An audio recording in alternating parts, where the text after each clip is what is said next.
ভোলা, রে এই ভোলা, বলি ওখানে দাঁড়িয়ে করছিসটা কি? এইদিকে আয়, এখানে কত কাজ পড়ে আছে, সেগুলো না করে ওখানে দাঁড়িয়ে আছিস। আরে আরে আসছি। সারাদিন তো শুধু কাজ কাজ করেই যাই, একটু জেরানোর ফুরসত মিলছে না। উফ। এখন এই আয়োজনের সময় তোর এত কিসের জেরানো লাগবে রে? তোকে যা যা বলেছিলাম সবকিছু ব্যবস্থা করেছিস তো? সব কিছুর ব্যবস্থাই তো করেছি, শুধুমাত্র মাংসের ব্যবস্থাটাই করতে পারিনি এখনো। তোকে বললাম না মাংসের ব্যবস্থা আমি করব। মাংস নিয়ে মাথা ঘামানোর প্রয়োজন নেই তোর, তুই বরং অন্যান্য যা কিছু প্রয়োজন হয় সেগুলো নিয়ে আয়। সব কিছুই এনেছি, তুমি এত চেঁচামেচি করো না। করছে একটা আয়োজন, মনে হচ্ছে পুরো গ্রামবাসীদের খাওয়ানো হচ্ছে। গ্রামবাসীদের তো খাওয়াচ্ছি, তাই না? কিসের গ্রামবাসীদের খাওয়াচ্ছ তুমি? গ্রামের মান্য কয়েকজন ব্যক্তিকেই তো নেমন্তন্ন করেছো, গরিব দুঃখী কাউকেই তো নেমন্তন্ন করনি। চুপ থাক তুই, তোর থেকে এত কিছু শিখতে হবে না আমাকে। আমি ভালোভাবেই জানি আমার আয়োজনে কাকে দাওয়াত দিতে হবে আর কাকে দাওয়াত দিতে হবে না। যা করবার করো, তাতে আমার কি? আমি বাবা এসবের মধ্যে নেই। তোমার আয়োজনের সমস্ত কিছু জোগাড় করেছি, এখন আমাকে রেহাই দাও, ভাল লাগে না।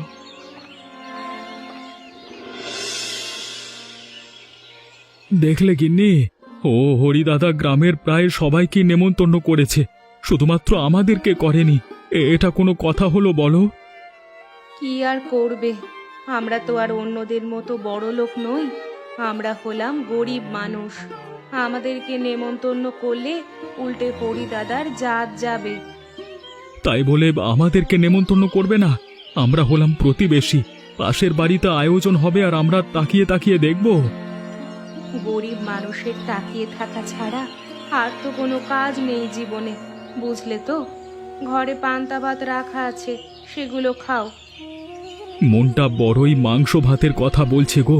যদি আমাদেরকে একটু নেমন্তন্ন করত, আমরা মাংস ভাত খেতে পারতাম। আমরা না হয় বড় মান্যগণ্য ব্যক্তিবর্গদের খাওয়ার পর খেতাম। তুমি একটু চুপ করবে? এত মাংস ভাত খাওয়ার ইচ্ছে থাকলে হয় না।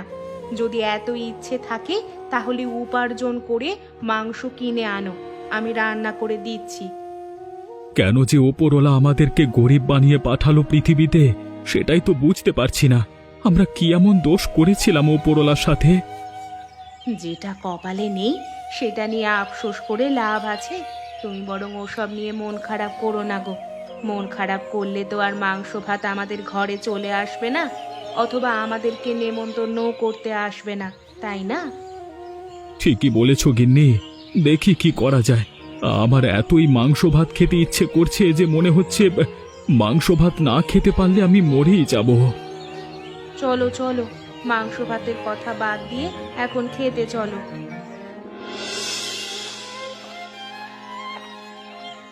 কি রে সরলা, কি অবস্থা তোর? ভালোই তো দেখছি আয়োজনের ব্যবস্থা করেছিস। তা কতজনের আয়োজন হবে এখানে? কতজনের আবার?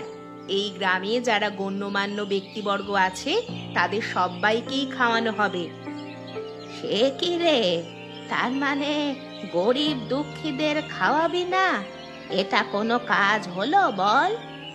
কি করব বলো বুড়িমা, এই যে গরিব দুঃখী যারা আছে তাদেরকে খাইয়ে আমাদের কোনো লাভ আছে? তারা তো আমাদের বিপদের দিনেও আমাদের সাহায্য করতে পারবে না, তাহলে এত টাকা নষ্ট করে তাদেরকে আমরা কেন খাওয়াবো বলো তো? তা একটা ভালো কথাই বলেছিস, তাহলে কি আমরা নেমন্তন্ন পাবো না রে? পাবে না কেন? তোমরা হলে আমাদের আপনজন, তোমরা না পেলে আর কে পাবে বলো? তুমি সঠিক সময় আমার ঘরে চলে এসো, তোমার যা খেতে মন চাইবে আমি তাই খেতে দেব। ও বাড়ির জগদীশ আর তার বউকে তোরা নেমন্তন্ন করেছিস নাকি? বেচারারা খুব গরিব, নেমন্তন্ন করতে পারতি তো। চুপ করো তো, ওদের তো ভালোভাবে পান্তা ভাতও জোটে না। ওদের কোনো যোগ্যতা আছে নাকি আমাদের নেমন্তন্নে আসার?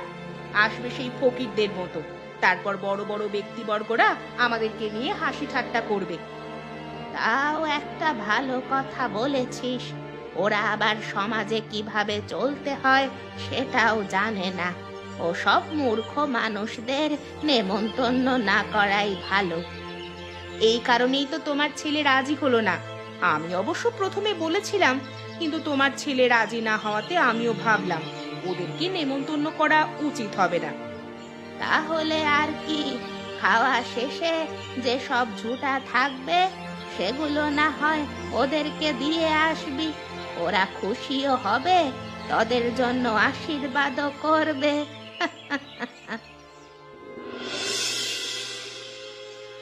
আমি আর বসে থাকতে পারবো না, এবার আমাকে কিছু একটা করতেই হবে। ও বাড়ি থেকে মাংস ভাতের ঘ্রাণ ভেসে আসছে, এই অবস্থায় আমি আর বসে থাকতে পারবো না গো। এইসব তুমি কি বলছো? বাচ্চা হয়ে গেলে নাকি? বাচ্চাদের মতো কথাবার্তা বলছো কেন? হ্যাঁ হ্যাঁ, আমি বাচ্চা হয়ে গেছি, আমার ওই মাংস ভাত লাগবেই লাগবে। তুমি দয়া করে আমাকে বাধা দিও না। বাধা দেব না মানে? কি করবে তুমি? আমি ওই মাংস চুরি করব, ওই মাংস চুরি করে আজকের রাতেই রান্না করে খেয়ে ফেলবো। কে জানবে এই গ্রামের এত মানুষের মধ্যে কে চুরি করেছে? চুপ করো, চুপ করো তুমি। তোমার সততা চলে গেছে নাকি? আমরা গরিব হতে পারি, কিন্তু চোর নই। তুমি চুরি করবে? হ্যাঁ হ্যাঁ, আমি চুরি করব। আজকে আমার মনে মাংস ভাত খাওয়ার ইচ্ছে জেগেছে। আমার তো কাজ বাজও নেই, কবে না কবে মাংস ভাত খেতে পারি আমি নিজেও জানি না। হয়তো মাংস ভাত খাওয়ার ইচ্ছে নিয়েই আমি পরপারেই পাড়ি জমাবো। আমি তোমাকে এই অন্যায় কাজ কখনোই করতে দেব না। তুমি আমাকে বাধা দিও না গিন্নি, আজকে আমার সুযোগ এসেছে, আমি এই সুযোগকে কোনোভাবেই হারাতে পারবো না। তুমি আমার একটা কথা শোনো দয়া করে। আমি তোমার একটা কথাও শুনতে পারবো না, আমাকে ক্ষমা করো। আর যদি তোমার ইচ্ছে হয় তুমি মানুষকে বলে দিতে পারো আমি মাংস ভাত খাওয়ার পর মানুষের হাতে মার খেতেও রাজি আছি। দাঁড়াও দাঁড়াও, যেও না, আমার কথা শোনো।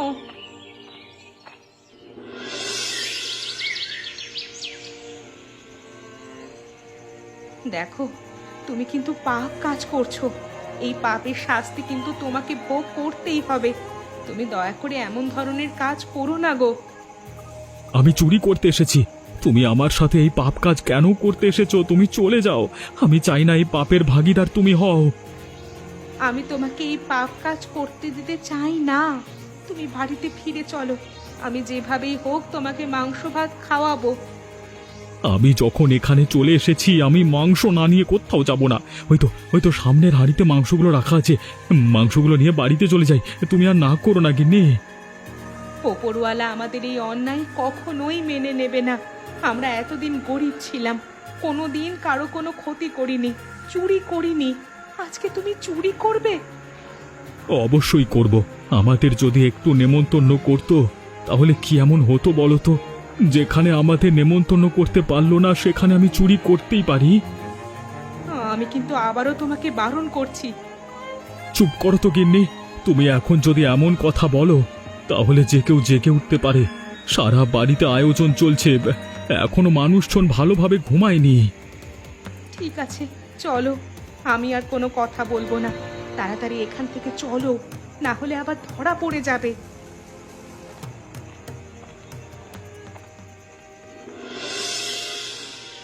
এখানে কিসের শব্দ হলো? আবার মাংস কোথায়? আমি এখানে এক হাঁড়ি মাংস রেখে গেছি, মাংসগুলো গেল কোথায়? এ ভোলা, একটু এদিক ওদিক খুঁজে দেখ না। দেখছি বাবু, দেখছি, কোথাও তো খুঁজে পাচ্ছি না বাবু। সারা রান্নাঘরের কোথাও মাংসের হাঁড়িটা নেই। এটা তো সেই হাঁড়ির ঢাকনা, যেই ঢাকনা দিয়ে আমি মাংসের হাঁড়িটা ঢেকে রেখেছিলাম। তার মানে মাংস চুরি হয়েছে। কে কোথায় আছো?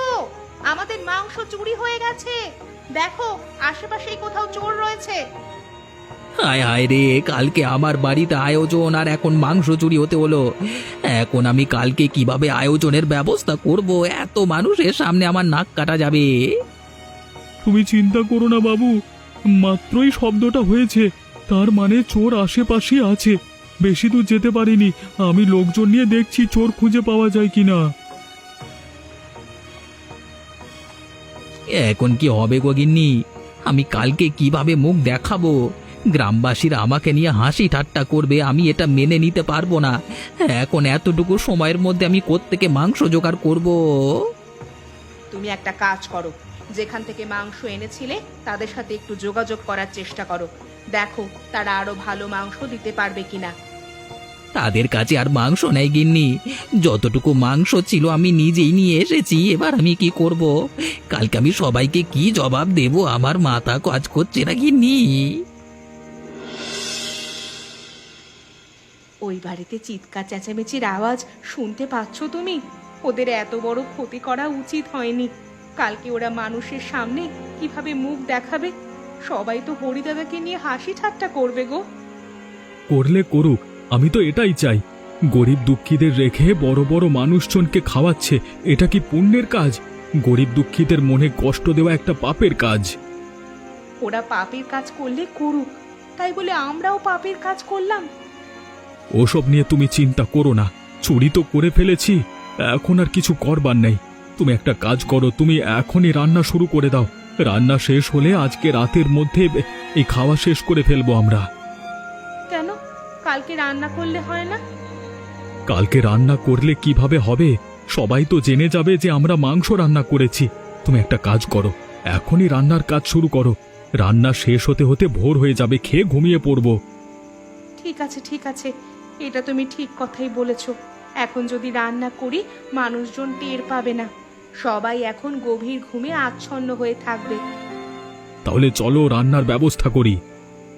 এত তাড়াতাড়ি নয়, দেখতেই তো পাচ্ছ চারিদিকে খোঁজাখুঁজি চলছে। এখন যদি আমরা রান্নাঘরে যাই তাহলে ধরা পড়ে যাব। আচ্ছা বেশ, খোঁজাখুঁজি শেষ হলে না হয় রান্না শুরু করব। হ্যাঁ গো, সেটাই করতে হবে। তুমি বরং নজর রাখো কখন না বাড়ির দিকে চলে যায়। তবে নজর রাখতে গিয়ে নিজেই আবার ধরা পড়ো না। ওরা কিন্তু এখন যাকে দেখবে তাকেই সন্দেহ করবে।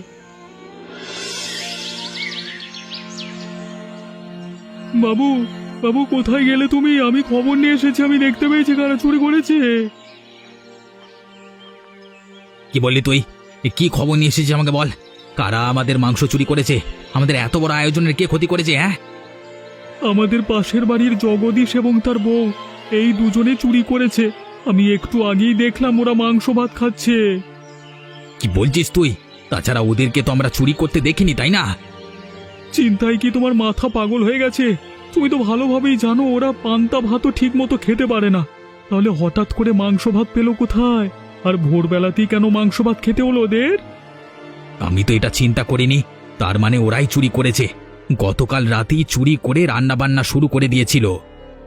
চলো চলো বাবু, ওদেরকে এখনই গিয়ে ধরি। হাতে নাতে ধরলে আমাদের কাছে অনেক প্রমাণ পাওয়া যাবে।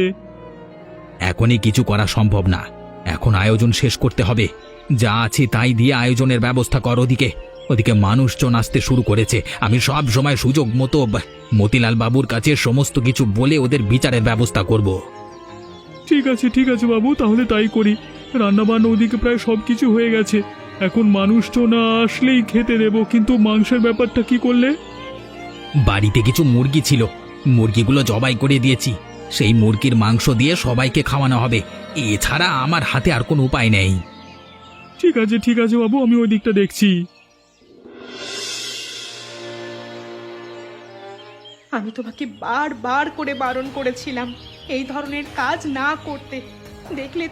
দেখলে তো এখন মাংস ভাত খাওয়া হয়েছে তোমার। এখন মানুষের মার খাবে। এমনও হতে পারে গ্রামের মানুষজন আমাদেরকে গ্রাম থেকে বের করে দেবে। দিলে দিক, তাতে আমার কিছু আসে যায় না। আমার মাংস ভাত খেতে ইচ্ছে করছিল, আমি পেট ভরে খেয়েছি। এখন আমার মনে অনেক শান্তি। গ্রামের মানুষের মারও খেতে রাজি আছি। তোমার তো ওইসব নিয়ে কোনো চিন্তা ভাবনা নেই।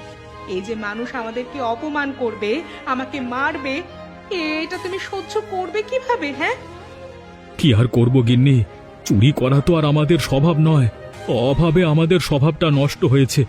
এখন আমাদের অভাব যদি গ্রামের মানুষ বুঝতে না পেরে আমাদের উপর চড়াও হয়, তাহলে আমাদের আর কিছু করবার নেই। চুপ করো তুমি। অভাব তো সারা জীবন থাকবে, তাই বলে তুমি সেই অভাবের কারণে চুরি করে বেড়াবে? তোমার কারণে এখন আমরা বিপদে পড়েছি। জানি না এরপর কি হয়। আশা করছি এটা নিয়ে বিচার পর্যন্ত হতে পারে। সেটা আমিও বুঝতে পেরেছি যে বিচার হবে, তবে এত তাড়াতাড়ি যে চারিদিকে খবর রটে যাবে সেটা বুঝতে পারিনি। ওরা জানলো কিভাবে যে আমরা চুরি করেছি? কিভাবে আবার? রান্না করতে করতে সকাল হয়ে গেছে। সকালে অনেকেই দেখেছে আমাদের মাংস ভাত খেতে। থাক, এসব নিয়ে চিন্তা করবার কোনো প্রয়োজন নেই। দেখি সামনে কি হয়, যা হওয়ার হবে। হ্যাঁ, কি রে ভোলা, গতকাল রাতে নাকি তোদের বাড়ির মাংস চুরি হয়ে গিয়েছিল? তা নয় তো কি, পুরো হাঁড়ি সহ মাংস চুরি হয়েছে। তাহলে আজকে আয়োজনের ব্যবস্থা করলি রে? আমি এখনো তোদের বাড়িতে যেতে পারিনি, মাত্রই যাব ভাবছিলাম। বাড়িতে কয়েকটা মুরগি ছিল, সেই মুরগিগুলো জবাই করেই মাংসের ব্যবস্থা করা হয়েছে। তুমি যাও, গিয়ে খেয়ে আসো। আচ্ছা, একটা কথা বলতো, এই মাংস চুরি করেছে কারা? ধরা পড়েছে নাকি? ধরা তো পড়েছে। গত রাতে যদি ধরা পড়তো তাহলে অনেক ভালো হতো। ধরা পড়েছে আজকে সকালে। তাই নাকি? তাকে এই মাংস চুরি করলো? কে আবার? আমাদের বাড়ির পাশে এক গরিব ফকিন্নি আছে না, তারা আমাদের মাংস চুরি করেছে। মাংস দেখে আর লোভ সামলাতে পারলো না। এতদিন গরিব ছিল, মানুষের অপমান সহ্য করেছে, আর এখন চুরি করে বেড়াচ্ছে। ওদেরকে উপযুক্ত শাস্তি দিতে হবে। তোদের বাড়ির পাশে মানে জগদীশ আর সাবিত্রী এই কাজ করেছে? আমি তো ভাবতেই পারছি না, আমি ওদেরকে কত ভালো জানতাম। আমরাও তো ভালোই জানতাম, ভেবেছিলাম আয়োজন শেষ হলে কিছু মাংস ভাত ওদেরকে দিয়ে আসবো। তার আগেই ওরা চুরি করলো, চোর কোথাকার। তা ওদেরকে ধরিসনি, কিছু বলিসনি? এখনো কিছুই করিনি। বাবা বলল আয়োজনটা শেষ হলে তবে মতিলাল বাবুর কাছে গিয়ে বিচার দেব। মতিলাল বাবু নিজেই বিচার করবে। কখন বিচার হবে আমাকে একটু জানাবি, আমিও যাব বিচার দেখতে। আমিও এর কঠিন বিচার চাই। এত বড় একটা আয়োজন ওরা নষ্ট করে দিল, গ্রামটা চোর দিয়ে একদম ভরে গেছে। কি দেখলেন ডাক্তারবাবু? আমার গিন্নির কি হয়েছে? ও ভালো হয়ে যাবে তো? হঠাৎ করে ওর এত পেটে ব্যথা উঠলো কেন? আপনারা এমন কিছু খেয়েছেন যেটা নষ্ট অথবা পচা বাসি ছিল? এমন আবার কি খাবো? গতকাল থেকে তো শুধু পান্তা ভাত খেয়ে এসেছি, আর আজকে সকালে মাংস ভাত খেয়েছি। পান্তা ভাত কি পচা অথবা বাসি খাবার ছিল নাকি? না না ডাক্তারবাবু, আমাদের পান্তা ভাত একদম ঠিকঠাক ছিল। আমরা তো প্রতিদিনই খাই। তাহলে নিশ্চয়ই মাংস ভাতে কোনো একটা গন্ডগোল ছিল। আচ্ছা, আপনারা যে মাংস ভাত খেয়েছেন সেই মাংস ভালো ছিল তো? আপনারা ভালো পরখ করে দেখেছিলেন তো? তা তো বলতে পারছি না। মাংস এনেছি, রান্না করে খেয়ে ফেলেছি। ভালো নাকি মন্দ সেটা দেখিনি। আমি নিশ্চিত ওই মাংসগুলো পচা ছিল। দু একদিন আগের মাংস ছিল, আপনারা একটু গন্ধ পেলেন না? বাবু গো, গরিবদের আবার নাকে গন্ধ লাগে নাকি? মাংস ভাত পেয়েছি, ইচ্ছে মতো খেয়েছি। এই কারণেই তো আপনার স্ত্রী অসুস্থ হয়ে পড়েছে। আমি ওষুধ লিখে দিচ্ছি, ওষুধগুলো খাওয়ালেই ঠিক হয়ে যাবে। তবে শরীরে অনেকটা বিষাক্ত পদার্থ ঢুকে গেছে, ঠিক হতে কয়েকদিন সময় লাগতে পারে। তার মানে ওই মাংসে ভেজাল ছিল, তাই তো? হায় হায় হায়, ওই মাংস যদি গ্রামের সব মানুষ খেত তাহলে তো তাদের সর্বনাশ হয়ে যেত। আপনি ভালো করেছেন, ঠিক সময় আমাকে ডেকেছেন। আর একটু দেরি করলে আপনার স্ত্রীর প্রাণের ঝুঁকি হতো। আপনাকে অনেক ধন্যবাদ ডাক্তারবাবু। আসুন আসুন, আমি আপনাকে এগিয়ে দিচ্ছি, আসুন।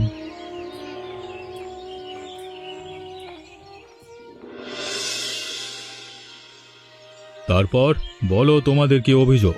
ওরে, তুমি বলছো জগদীশ তোমার ঘরের মাংস চুরি করেছে, তাই তো? একদমই তাই, আমরা সমস্ত প্রমাণ হাতে পেয়েছি। জগদীশ, তোমার কিছু বলবার আছে? না বাবু, আমার কোনো কিছু বলবার নেই। আমি স্বীকার করছি, সেই মাংস আমি নিজেই চুরি করেছিলাম। কিন্তু তোমরা চুরি করেছিলে কেন? তোমাকে এই গ্রামের সবাই ভালো সেটা জানে, তুমি হঠাৎ করে চুরি করতে গেলে কেন? অভাবে বাবু, কতদিন ভালো মন্দ খাই না, একটু মাংস ভাত খাওয়ার ইচ্ছে হয়েছিল, তাই তো চুরি করতে বাধ্য হয়েছি। তবে আমার আরেকটি কথা আছে। তোর কোনো কথাই শোনা হবে না। ওরে, তুমি চুপ করে থাকো, আমি বুঝবো শোনা হবে কি না হবে। জগদীশ, তুমি বলো। বাবু, ওই চুরি করা মাংস খেয়ে আমার স্ত্রী অসুস্থ হয়ে পড়েছে। ডাক্তার বলেছে মাংসগুলো পচা এবং বাসি ছিল।